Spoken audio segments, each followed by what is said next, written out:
예수님은 우리를 죄에서 구원하여 하나님의 자녀가 되게 하셨을 뿐만 아니라 우리를 따라오라고 말씀하신 우리의 모범, 우리의 스승도 되십니다. 예수님은 사람을 부르시고 따르는 제자들에게 가장 먼저 하신 일이 가르치는 일이었습니다. 마태복음 5장 1절로 3절 말씀입니다. 예수께서 무리를 보시고 산에 올라가 앉으시니 제자들이 나온지라 입을 열어 가르쳐 이르시되 심령이 가난한 자는 복이 있나니 천국이 그들의 것이며, 소위 말하는 팔복, 이 8가지 복에 대하여 말씀하신 예수님께서 마태복음 5장, 6장, 7장에 걸쳐 산상보훈, 하나님의 자녀로서 이 땅 위에 어떻게 살아가야 할 것인가에 대하여서 가르쳐 주신 말씀입니다. 그리고 예수님이 십자가에 못 박혀 죽으시고 사흘 만에 부활하신 후에 성천하시기 직전에 제자들에게 위대한 명령, 지상 명령, 우리가 반드시 지켜야 될 명령을 말씀하신 것이 마태복음 28장 19절과 20절의 말씀입니다. 그러므로 너희는 가서 모든 민족을 제자로 삼아 아버지와 아들과 성령의 이름으로 세례를 주어 내가 너에게 분부한 모든 것을 가르쳐 지키게 하라. 볼지어다 내가 세상 끝날까지 너희와 항상 함께 있으리라 하시니라. 여러분, 예수를 믿어 구원받은 하나님의 자녀들은 계속해서 배워야 함과 동시에 가르쳐야 될 사명이 있습니다. 오늘 읽은 이 본문의 말씀 마가복음 1장 16절에서 22절의 말씀은 예수님의 구원 사역이 이 땅 위에 어떻게 이루어졌는가라고 하는 그 단면을 보게 하시는 말씀인데요, 먼저 여러분 16절, 17절, 18절을 한 목소리로 읽겠습니다. 16절부터 18절 말씀입니다. 갈릴리 해변으로 지나가시다가 시몬과 그 형제 안드레가 바다에 그물 던지는 것을 보시니 그들은 오부라. 예수께서 이르시되 나를 따라오너라. 내가 너희로 사람 낚는 어부가 되게 하리라 하시니 곧 그물을 버려두고 따르니라. 할렐루야. 여러분, 이 갈릴리 호수에서 어부들이 고기를 잡는 그런 모습은 당시로서는 쉽게 발견할 수 있는 모습들이었습니다. 그러니 그 당시에 예수님이 지금 제자들을 부르시고 계시는 이 상황, 이때에 여러분 갈릴리 바다에 고기를 잡는 어부들이 얼마나 있었을까 우리가 충분히 짐작해 볼 수 있는 부분인데, 그 어부들 가운데서 예수님께서 시몬과 안드레를 제자로 부르셨다는 것이죠. 왜 많은 어부들 가운데 시몬과 안드레를 제자로 부르셨을까요? 오늘 성경은 우리에게 말씀하십니다. 두 형제 어부가 바다에 그물 던지는 것을 보시니, 예수님 보셨다 이렇게 말씀하셨는데요, 이 보신이라고 하는 이 단어는 헬라 성경 원어에 보면 에이덴이라고 하는 단어를 쓰고 있는데, 이 말은 그냥 지나가다가 힐끗 쳐다보았다 그런 얘기가 아닙니다. 머물러 서서 이들이 그물을 던지는 것을 아주 주의 깊게 관심을 집중해서 오랫동안 그 모습을 지켜보았다, 이런 말씀입니다. 예수님께서 그들이 고기를 잡는, 그물을 던져 고기를 잡는 모습을 그렇게 주의 깊게 관심을 가지고 오랫동안 지켜보았는데 무엇을 보시고 그들을 제자로 부르신 것일까? 누가복음 5장 1절에 15절의 말씀, 11절까지 말씀을 보면 오늘 이 본문의 말씀을 조금 더 구체적으로 볼 수 있게 기록하였습니다. 예수님께서 갈릴리 해변으로 나가셨을 때 시몬과 안드레는 고기 잡는 일을 마치고 그물을 싣고 있었습니다. 그러니까 이 말은 사실 우리가 추론해서 보면 예수님이 갈릴리 바닷가에 나가셔서 그들이 고기 잡는 모습을 다 보시고 그들이 모든 것을 끝내고 지금 나와서 그물을 싣는 모습을 보았다, 그런 말씀이죠. 근데 이들에게 예수님께서 뭘 말씀하시는 거 아니, 당신들의 배를 내가 좀 사용할 수 있겠느냐 이렇게 요청을 했고 그들은 주저하지 않고 배를 내어주었습니다. 그리고 예수님은 그 배에 앉아서 마침 몰려든 그 해변가의 수많은 사람들에게 하나님 나라의 복음을 전하십니다. 말씀을 마치신 예수님께서 이 두 어부 형제들에게 깊은 곳에 가서 그물을 내려 고기를 잡으라고 말씀을 하시죠. 그때 이들이 대답한 대답, 대단히 중요한 대답입니다. 선생님, 우리가 밤새도록 고기를 잡았으나 한 마리도 잡지 못했습니다. 그물을 내려서는 한 마리도 못 잡았습니다. 그러나 선생님께서 하시는 말씀에 순종해서 우리가 그물을 내리겠습니다. 그리고 그물을 내립니다. 그물을 끌어올리는데 고기가 얼마나 많이 잡혔는지 2배에 가득 차게 되었다는 겁니다. 이 사실을 경험한 시몬 그리고 안드레, 예수님께 이렇게 말을 하죠. 우리를 떠나주십시오. 우리는 감히 당신 같은 분들과 상종할 만한 사람이 되지 못합니다. 두려워 떨면서 그 말씀을 했을 때 예수님께서 이렇게 말씀하시며 두려워하지 말고 나를 따르라는 것입니다. 이제 후로는 내가 너희들을 사람 낚는 어부가 되게 하겠다. 이 말씀을 들은 두 어부는 모든 것을 버려두고 곧 예수님을 따랐다. 성경은 그렇게 우리에게 말씀을 전합니다. 여러분, 이 말씀 속에서 예수님이 이 두 어부에게서 무엇을 보셨을까라고 하는 것을 우리는 짐작해 볼 수 있는 것입니다. 하나는 한 마리도 고기를 잡지 못한 이들 아침이 되어 몹시 피곤하였음에도 불구하고 예수님이 배를 쓰자고 요청했을 때 거절하지 않고 배를 내어드렸습니다. 그리고 예수님이 말씀을 얼마나 오랫동안 전하셨는지 우리가 전혀 알 수 없지만 그 시간에 깊은 곳에 그물을 내려 고기를 잡으라고 말씀하실 때 그들은 지금은 고기가 잡힐 때도 아니지만 선생님의 말씀에 의지해서 그물을 내리겠습니다. 그리고 순종합니다. 여러분, 예수님은 이들의 모습 속에서 이것을 보신 것입니다. 자신들의 형편과 처지, 저들의 마음과 생각이 어떠하든 관계없이 예수님께서 말씀하신 그 말씀에 대하여 적극적으로 헌신하고 적극적으로 순종하는 이 모습을 보신 예수님께서 그들을 제자로 부르셨다고 하는 말씀이죠. 제자는 삶의 우선순위를 예수님께 두고 그 예수님께 헌신하고 예수님께 순종하는 사람들입니다. 오늘 이 은혜가 저와 여러분들에게 있기를 예수님 이름으로 축복합니다. 이어지는 말씀 다시 한번 제가 읽겠습니다. 17절의 말씀입니다.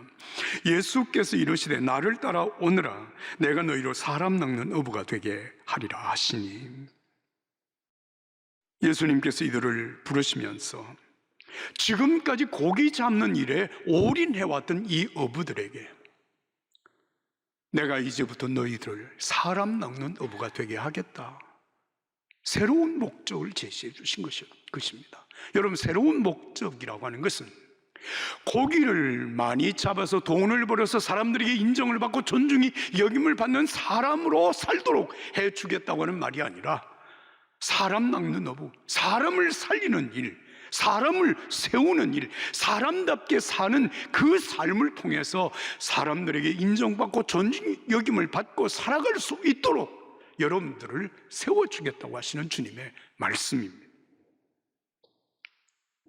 사랑하는 여러분, 누가 예수님의 제자입니까? 예수님께서 부르신 이 목적에 동의를 하고 따르는 사람이 예수님의 제자입니다. 자, 이쯤에서 오늘 저와 여러분들을 한번 스스로 돌아볼 수 있으면 좋겠습니다. 나는 정말 예수님의 부르심 그 목적에 합당한 사람인가? 나는 정말 주님이 사람 낚는 어부가 되게 하겠다, 사람을 구원하고 사람을 세우고 사람을 통하여서 이 세상을 변화시키는 하나님의 사람이 되게 하겠다고 하시는 그 주님의 부르심에 내가 동의하고 있는가? 그리고 내가 주님을 따르고 있는가? 라고 하는 것을 살펴보아야 될 것입니다. 여러분, 이 목적에 동의한다면 우리는 비록 더딜지라도 예수님의 제자다운 제자로 세워지게 되는 것입니다. 여러분, 예수님의 12제자 가운데서 끝까지 예수님의 부르심에 동의하지 못했던 한 사람의 제자가 있었던 것을 여러분 아시죠? 누굽니까? 가룟 유다입니다. 가룟 유다는 3년 동안 예수님을 따르면서 갈등했습니다. 그러나 그의 최후의 선택은 예수님이 아니라 은 30냥이었습니다. 다시 말하면 은 30냥을 받고 예수님을 십자가에 못 박도록 팔아먹은 사람이 가룟 유다입니다. 여러분, 그의 선택의 결과가 어떠했는지는 우리가 성경을 통해서 이미 알고 있습니다. 돈을 선택한 유다가 그것이 얼마나 흠앙된 일인가라고 하는 사실을 깨달았을 때 그가 한 일은 죽음의 길이었습니다. 오늘 저와 여러분들의 삶의 선택이 무엇이냐에 따라서 우리의 현재와 미래는 완전히 달라질 수 있습니다.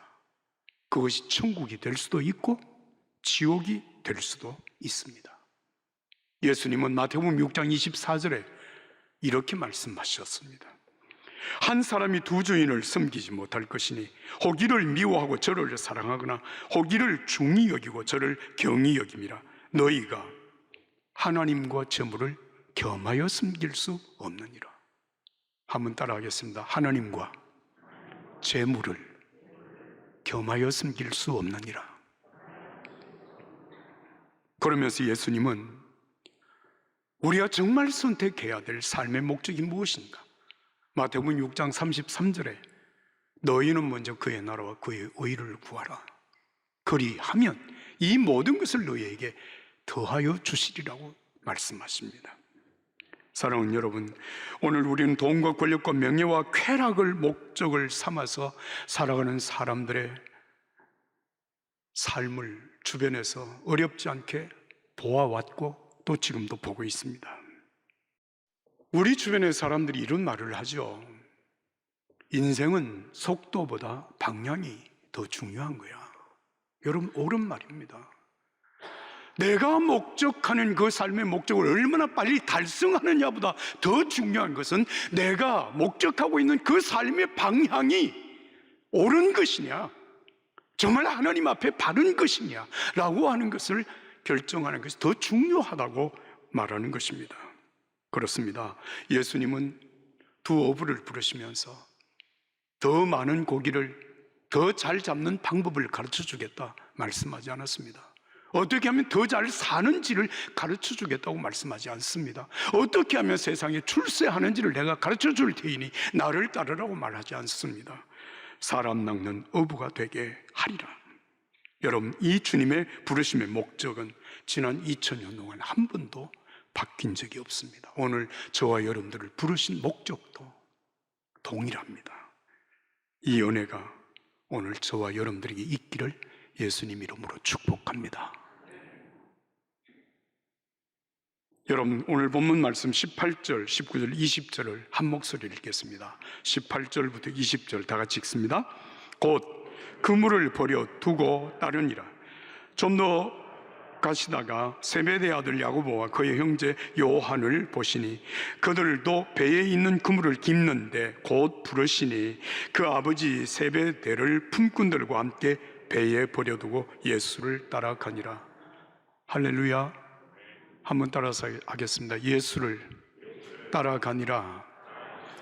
예수를 따라가니라. 주님이 부르실 때 그들이 따랐던 것은 예수님이셨습니다. 여러분, 제자가 누구냐? 당연히 예수님을 따르는 사람이 제자이죠. 예수님이 부르신 목적, 사람 낚는 어부가 되게 하겠다고 하시는 그 부르심의 목적에 동의하는 사람들은 모든 것을 버려두고 예수님을 따랐습니다. 그런데 이 따르는 시간이 중요한 것입니다. 여기 곧, 즉시 라고 하는 단어를 쓰고 있습니다. 여러분, 제자가 되는 절대적인 조건 하나가 있습니다. 그것은 주님이 부르시는 그 순간 주저하지 아니하고 지체하지 아니하고 곧 예수님을 따르는 것입니다. 여러분, 예수님의 제자들 그냥 잘 살겠습니다, 주님 따르겠습니다, 그러고 허지부지 끝내는 것이 아니라 곧 즉시 예수님을 따르는 사람, 그 사람이 제자입니다.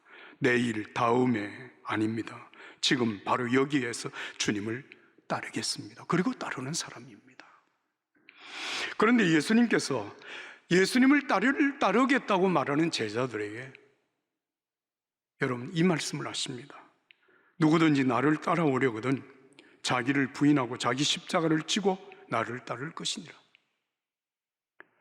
예수님을 따르겠다고 말하는 그 사람의 삶 속에는 여러분 예수님을 따를 수 없게 만드는 장애물들이 우리 삶 속에 있다는 것을 주님은 아십니다. 여러분 그 장애물이 무엇일까요? 내 인생을 내가 한번 내 멋지게 한번 살아보겠다고 하는 자기의 욕망, 하나님의 뜻과 관계없이 세속적인 욕망과 세속적인 가치관을 따라서 살겠다고 하는 이것을 내려놓아야 돼. 부정해야 된다는 것입니다. 포기해야 된다는 것입니다. 그것을 포기하지 않는 한 우리는 예수님의 가치관을 따라갈 수가 없고 예수님의 뒤를 쫓을 수가 없다고 하는 말씀이에요. 그렇습니다. 여러분 적어도 우리가 예수님을 내가 따르겠습니다라고 말을 할 때 육신의 정욕과 안목의 정욕과 이 세상의 헛된 욕망을 버려야 됩니다. 그래야 주님을 따를 수 있습니다. 이것을 예수님은 십자가를 지는 것, 자기 십자가를 지는 것이라고 말씀하신 거예요. 예수님께서 지상 마지막 날 밤 겟세마네 동산에서 기도하시는 중에 대제사장들과 장로들이 보낸 사람들이 칼과 몽둥이를 가지고 예수님을 체포하기 위해서 왔습니다. 그때 예수님 제자 중에 한 사람이 칼을 빼서 휘둘러서 대제사장의 종의 귀를 내려쳤습니다. 그 잘려 떨어져 나간 귀를 예수님께서 쥐고 그 사람에게 붙여주시면서 제자들에게 이렇게 말씀을 하십니다. 내 칼을 칼집에 도로 꽂아라. 칼을 뽑는 사람들은 모두 칼로 망할 것이다. 내가 내 아버지께 청하면 당장 12군단보다 더 많은 천사들을 보내주실 수 있다는 것을 너는 알지 못하느냐. 그러나 만약 내가 그렇게 한다면 하나님께서, 아버지께서 이 십자가를 통하여 인류의 죄악을 대속하고 인류를 구원하시는 길이 어떻게 이루어지겠느냐. 그 말씀을 주님이 하셨어요. 여러분 능력이 없어서 힘이 없어서 십자가에 못 박히는 것이 아니라 인류의 구원을 위하여서 내가 행사할 수 있는 모든 권한, 모든 권력, 모든 기회를 내려놓으신다는 것입니다. 그를 통하여 하나님의 구원의 역사가 이 땅에 이루어진 것입니다.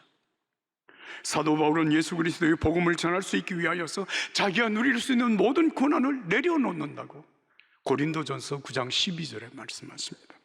우리는 이 권리를 사용하지 않았고 도리어 모든 것을 참고 있습니다. 이는 그리스도의 복음을 전하는데 조금도 방해가 되지 않기 위해서입니다. 복음 전하는 일에 내가 하고 싶은 일 다 하고 내가 누릴 수 있는 권한을 다 누리면서 복음을 전할 수가 없어. 그걸 내려놓는다는 것입니다. 하나님의 자녀는, 예수님의 제자는 내 것 가지고 내가 하고 싶은 것을 마음대로 하지 않습니다. 이것을 가리켜서 성경은 절제라고 말을 합니다. 성령의 열매가 우리 인격 속에 맺힐 때 우리는 절제하며 살아가게 되는 것입니다. 예수님을 따르려면 여러분 내 모든 잘못된 욕망, 세속적인 욕망을 십자가에 못 박아야 합니다. 여러분 매일의 삶 속에서 여러분들 눈앞에 펼쳐지는 죄악의 유혹들을 보지 않으십니까? 시시때때로 우리에게 다가오는 유혹들이 있습니다. 여러분 그때마다 주님의 이 말씀을 기억하십시오. 누구든지 나를 따라오려거든 자기를 부인하고 자기 십자가를 지고 나를 따를 것이니라. 예수님을 따르는 제자의 삶은 어제의 성취로 완성되지 않습니다. 주님 앞에 서는 그날까지 매일매일의 삶 속에서 겸허한 마음으로 자신을 십자가에 못 박고 주님을 따르는 삶에 순종하는 사람이 예수님의 제자입니다. 이 은혜가 여러분들에게 있기를 예수님 이름으로 축복합니다. 축복합니다. 끝으로 여러분들의 한 가지 말씀을 더 드리고 말씀 뵙겠습니다. 기독교 신앙의 위대함이라고 하는 것은 여러분 세 단어 속에 있습니다. 여러분 영어로 ING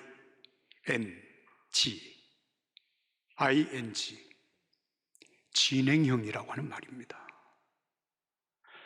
우리가 지금까지 살아오는 동안 살아온 그 모든 삶, 내가 성취한 그 모든 삶이 여러분 우리로 하여금 제자의 삶을 살게 하는 것이 아닙니다. 어제 것은 잊어버리고 오늘 주님을 바라보고 주님이 내게 말씀하시는 그 말씀을 오늘 내가 순종하며 따르는 삶, 그것이 바로 제자의 삶이라는 것입니다. 빌립보 3장 12절 이하의 말씀입니다. 나는 이미 얻었다거나 이미 온전해진 것이 아닙니다. 나는 그것을 붙잡으려고 쫓아갑니다. 이는 나도 그리스도 예수께 붙잡혔기 때문입니다. 형제들이여, 나는 그것을 붙잡았다고 생각하지 않습니다. 그러나 이 한 가지만은 말할 수 있는데 곧 뒤에 있는 것은 잊어버리고 앞에 있는 것을 붙잡으려고 그리스도 예수 안에서 하나님이 위에서 부르신 그 부르심의 상을 위하여 표대를 향하여 쫓아갑니다. 이 사람이 예수님의 제자입니다. 예수님의 제자는 이만하면 되었다, 내가 지금까지 성취한 삶이 이 정도면 충분하다고 그 성취한 삶에 안주하는 그때부터 그는 제자임을 포기하는 사람입니다. 지금까지 이루어오는 삶에 안주하지 않습니다. 그 성취의 자리에 앉아서 권리를 행사하지 않습니다. 그 자리에 앉아서 내가 성취한 삶을 기준으로 해서 여러분 다른 사람을 비판하고 정죄하며 살지 않습니다. 제자는 오늘 또 처음 주님이 나를 부르시던 그날, 나를 사랑하신 그 하나님의 처음 사랑과 내가 그 주님을 따르던 처음 행위를 잃지 아니하고 오늘도 예수님이시라면 어떻게 하실까? 예수님은 나에게 무엇을 원하실까를 생각하고 주님이 원하시는 그 삶을 따라가는 사람, 그가 제자입니다. 사랑하는 여러분, 이미 우리는 예수 믿어 구원받은 하나님의 자녀입니다. 십자가의 보혈의 은혜로 우리는 죄 사함을 받아 의롭다 하심을 받았습니다. 보혜사 성령이 우리에게 오셔서 우리는 과처럼 살지 아니하고 예수님의 성령으로 함께 살아가는 사람이 되었습니다. 그러나 우리의 삶은 아직도 진행형에 있습니다. 주님 앞에서는 그날 여러분 영광스러운 모습으로 주님 앞에서는 그 순간까지 우리는 주님을 바라보고 주님께 시선을 고정하고 오늘도 한 걸음 한 걸음 예수님과 동행하며 살아갈 것입니다. 이 은혜가 오늘 저와 여러분들에게 함께 하기를 예수님 이름으로 축복합니다.